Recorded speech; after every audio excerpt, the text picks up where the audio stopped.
Welcome to another deep dive. Today, we're embarking on a journey into the remarkable and often pretty tumultuous history of Namibia. It's a unique nation in Southwest Africa. We've pulled together a rich stack of sources, including a detailed history from Associate Professor Dr. Afisavad Chayapolfat Sirvad Hanawar-Vachara to help us unpack its complex past. And our mission for this deep dive, really, is to extract the most important insights. We want to guide you through Namibia's story, right, from its ancient roots, through multiple colonizations, to its hard-won independence, and the ongoing challenges actually building a nation. By the end, you'll have a clearer understanding of why Namibia holds such a unique place in African history. We're talking about a nation first colonized by Germany back in 1884. Right. Then governed by apartheid South Africa, finally achieving independence only in 1990. Pretty late, relatively speaking. Exactly. This was a landmark event, making Namibia one of the very last nations in Africa to break free from that kind of prolonged colonial or white minority rule, certainly in the late 20th century. It was. So let's explore this compelling story. There's oppression, resistance, and also a remarkable cultural resilience we need to talk about. Definitely. To truly grasp Namibia today, we really need to begin at its origins. Before Europeans showed up, what did Namibian societies actually look like? Were there, big empires, complex trade networks, or was it more a diverse array of distinct communities? Well, long before European arrival, this region was a cradle of human life. We have Stone Age artifacts suggesting hunter-gatherers were here as far back as maybe 300,000 years ago. Wow, okay. The earliest known inhabitants we can clearly identify are the prehistoric San peoples, often called Bushmen. They probably arrived around 20,000 BC. So ancient roots. Very ancient. They were incredibly skilled hunter-gatherers, and their ancient drawings, you can still find them in places like the Brandberg Mountains. Really fascinating. And as the centuries rolled on, how did these early societies sort of evolve and interact? Did new groups arrive? Yes, absolutely. Around 3000 BC, ancestors of the Khoisan-speaking peoples, that group includes both the San and the Cocoin, they migrated from East Africa. Okay. By the first millennium AD, they pretty much dominated the central and southern regions. They're known for their rich traditions and those distinctive click languages. Right. Then, a bit later, in the early second millennium AD, agricultural Bantu-speaking peoples entered the region. And this is a big shift. How so? They introduced advancements like ironworking, keeping cattle, agriculture. Plus, they had well-established trade networks and military organization. They showed incredible social and cultural flexibility. Interesting. Yeah. For example, you have the Herero, a Bantu-speaking tribe. They migrated south from Lake Ngami around 1836. Early observers describe them as, numerous, organized with structured governments led by chiefs. So definitely not an empty land. Not at all. It was already a land rich in diverse cultures and, frankly, sophisticated social structures long before Europeans arrived. So before the formal colonization scramble, there were already interactions with Europeans, right? Mostly along the coast. What did those early encounters look like? That's right. From about the mid-16th century through the late 19th century, coastal Namibia became a significant stop for European whalers and sealers. Whalers and sealers, okay. Yeah, they were primarily looking for fresh food and water. This early contact wasn't really about grabbing land. It was more about resupplying their ships. Just practical needs. Exactly.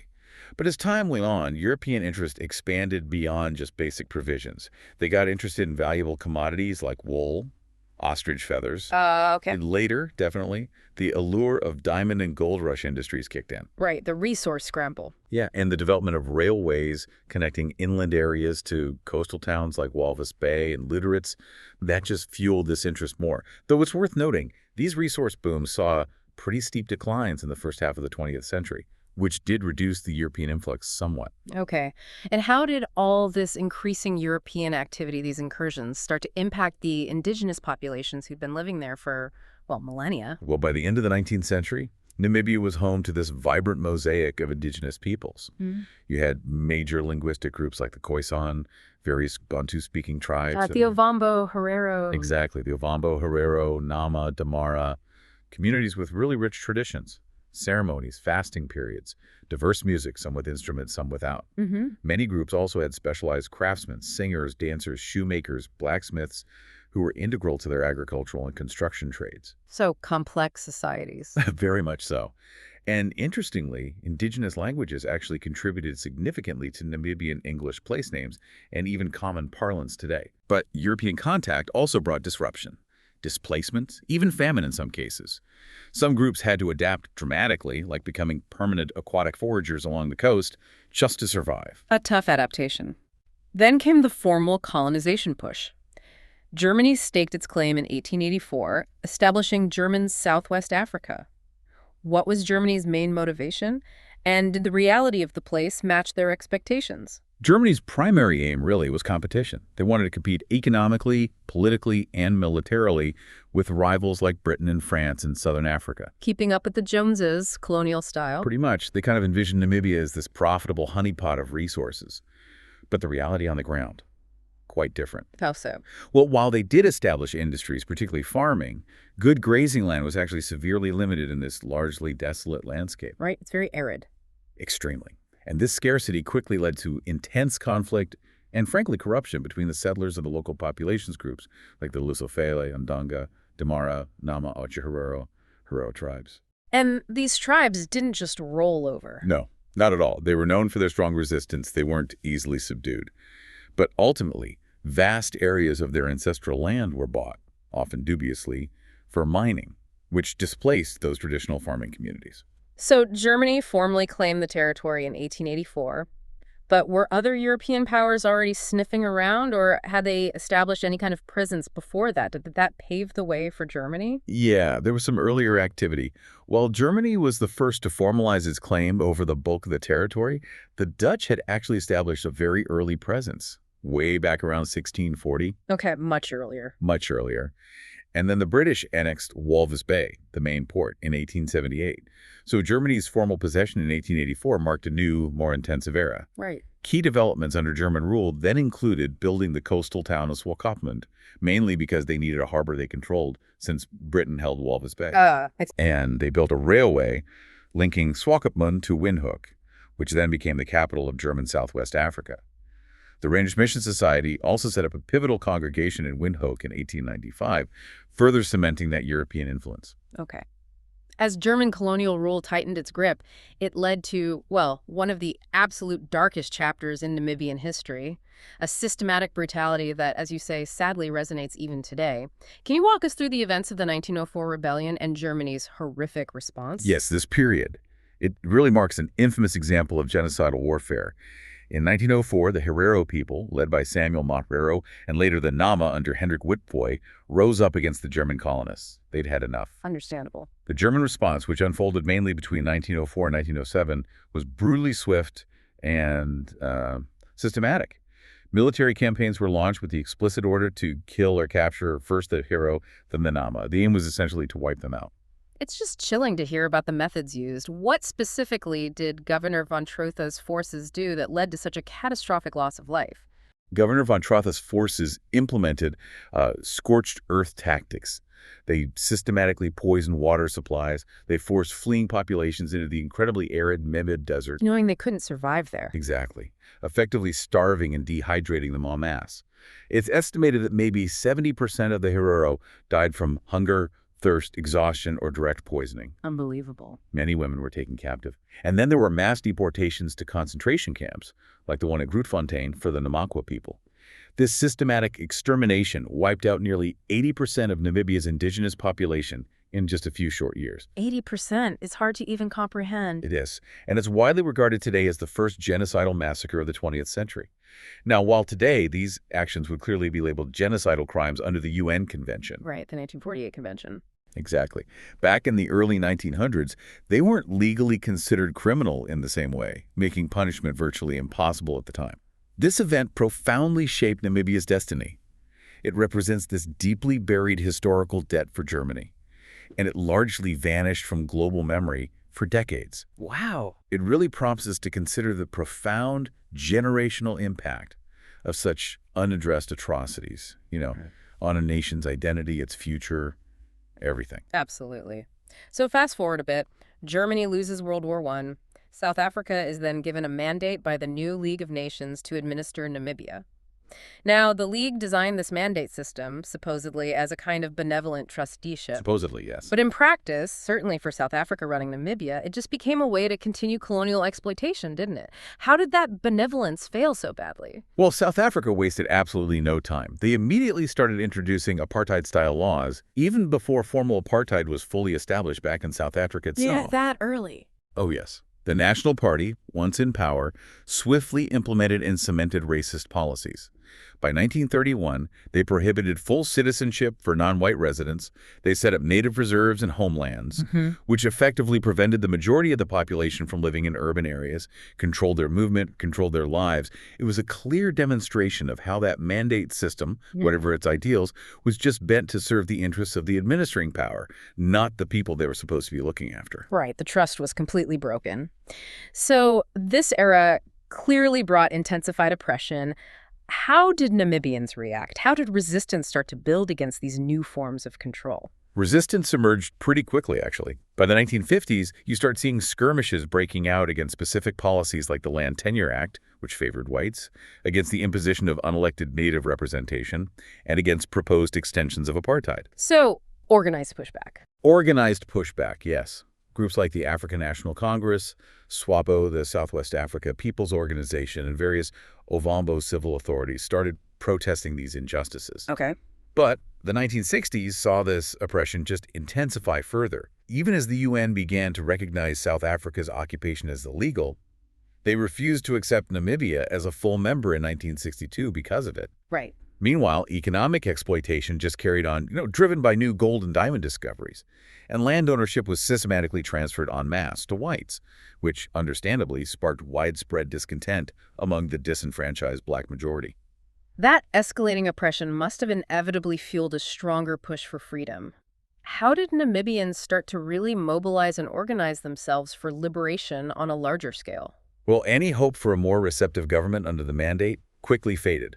That really spurred the formation of groups dedicated to advocating for the rights of black Namibians. Often these were led by individuals who'd managed to get a better education, sometimes through German missionaries earlier on. Interesting connection there. Yeah.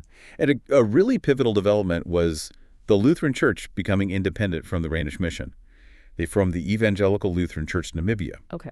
This body, and even related groups like the Christian Democratic Voice Party, were influenced by things like the U.S. civil rights movements happening at the time. I see. So, drawing inspiration from elsewhere, too. This brings us to a crucial turning point. The formation of SWAPO, the Southwest African People's Organization. When exactly was it founded? And how did it fundamentally change the game for Namibia's independence struggle? SWAPO was formally founded in early 1957, with Sam Nujoma as its first president.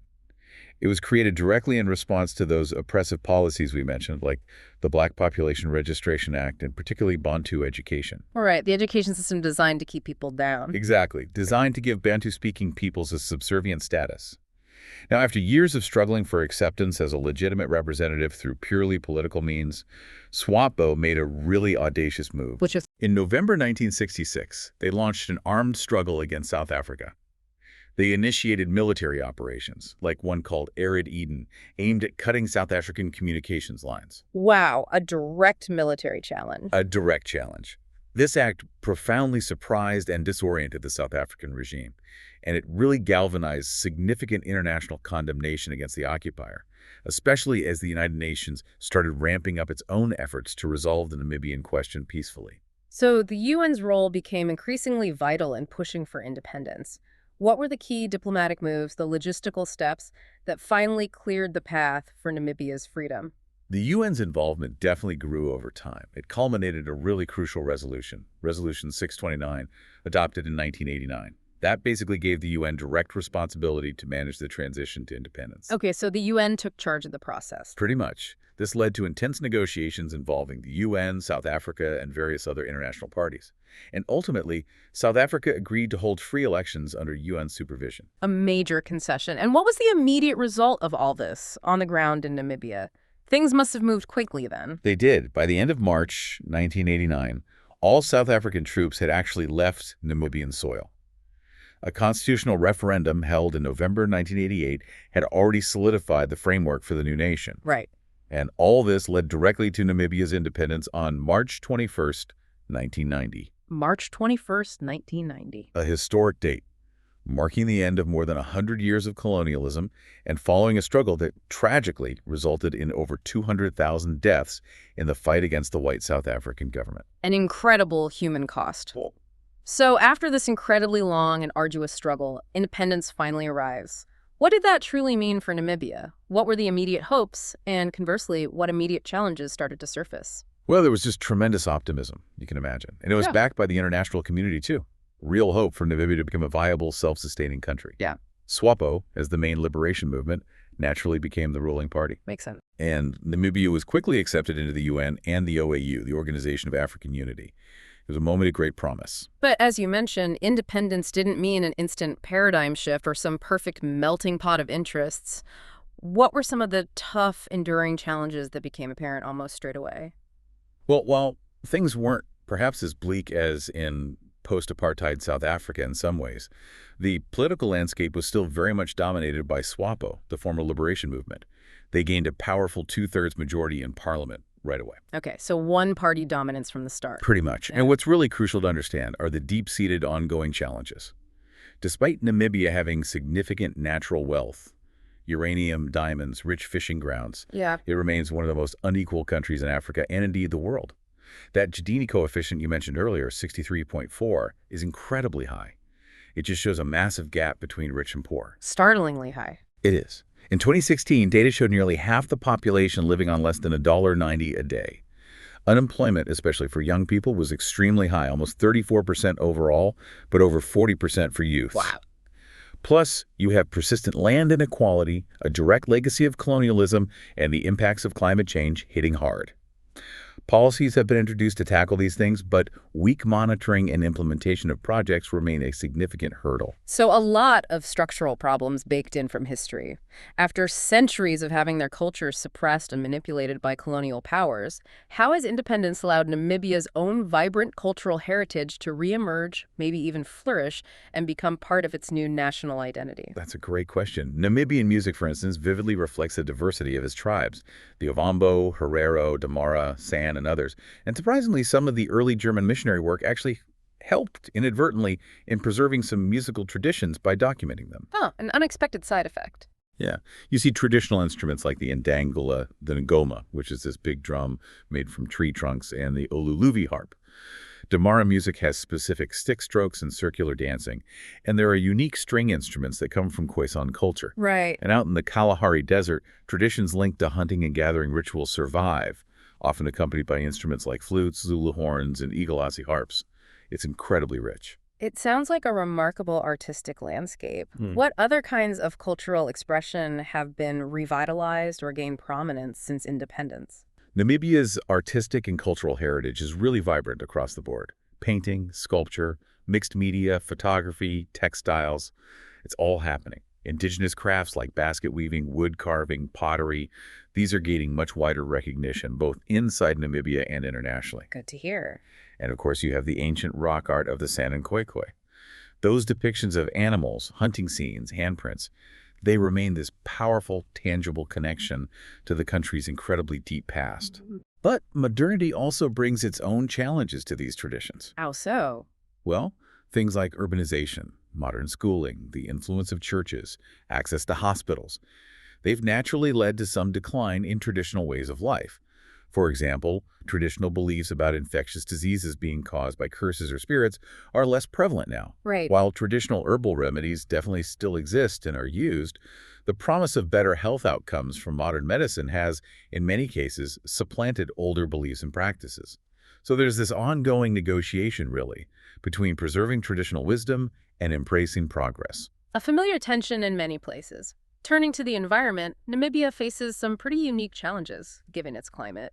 But how are issues like desertification or land inequality actually legacies of its colonial past and tangled up with its ongoing nation-building efforts? That's a key point.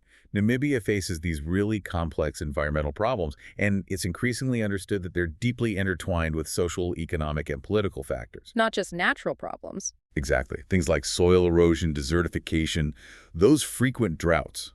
They're not just about the climate. They are significantly exacerbated by poor land ownership patterns, a direct legacy of colonial land dispossession, and by unsustainable grazing practices, often rooted in historical inequalities and current economic pressures. I see. It's fascinating, though, to hear how conservation efforts have evolved, especially given that history. Absolutely. While indigenous tribes like the Himba Herero actually had quite strict hunting rules and preservation regulations for centuries. Traditional conservation. Exactly. Formal Western-style conservation bodies only really emerged with the European settlers. The Namibia Nature Foundation, for example, was founded way back in 1907. Okay. But paradoxically, the arrival of these European settlers and their formal international laws often meant reserving game animals primarily for the white minority. It indirectly dispossessed indigenous tribes of their traditional hunting and resource rights. Ah, another layer of dispossession. Yes. Today, however, Namibia is actually widely admired for its progressive wildlife protection efforts, particularly its community-based conservation programs, which try to involve local people. That's a positive shift. It is. But on another critical front, Namibia's climate, mostly arid or semi-arid, makes it incredibly susceptible to climate variability. Floods and droughts are frequent. And while it's always hard to attribute single events solely to climate change, the trends are clear. Rising temperatures, changing rainfall patterns, decreased water availability. These significantly impact agriculture, making climate change a really defining challenge for the nation's future. So, wrapping this up, what does this complex journey mean for Namibia today? We've gone from its ancient peoples and rich cultures through the brutal impacts of German and then South African colonization to its hard-won independence and these ongoing nation-building efforts. It seems like a story defined by resilience. Incredible resilience, yes. But its journey also starkly reveals the enduring, stubborn legacies of colonialism, from that deep economic inequality and social segregation to the ongoing challenges in achieving true, deep reconciliation. You still have these two often conflicting narratives playing out, acknowledging past injustices versus the push for acceptance and unity for nation building. That tension continues to shape public memory, and reconciliation often feels like it remains largely an elite project, maybe not yet fully reaching all levels of society. Right. And looking ahead, Namibia's foreign relations, its place in the world, seems shaped by all of this. Its complex past, its pressing socioeconomic development needs, and its understandable desire to earn respect on the regional and global stages. It's clearly striving for stability and economic growth, but still grappling with these massive social imbalances. Exactly. And this deep dive into Namibia's history, it isn't just about one country, is it? It really highlights these universal themes of sovereignty, justice, and that ongoing, often difficult struggle to reconcile a traumatic past with the aspirations of building a new nation. Namibia's journey really underscores that true reconciliation isn't just about apologies or historical acknowledgments, important as they are. It's fundamentally about addressing those deep-seated economic and land inequalities that can persist for generations, long after independence is achieved. A crucial point. It is, and it raises, I think, an important question for you, the listener, to consider. In a world that's still grappling everywhere with historical injustices and their modern-day consequences, how can nations truly achieve comprehensive reconciliation? How can they build a future that genuinely serves all their people, learning from both the successes and, perhaps more importantly, the persistent challenges faced by a country like Namibia?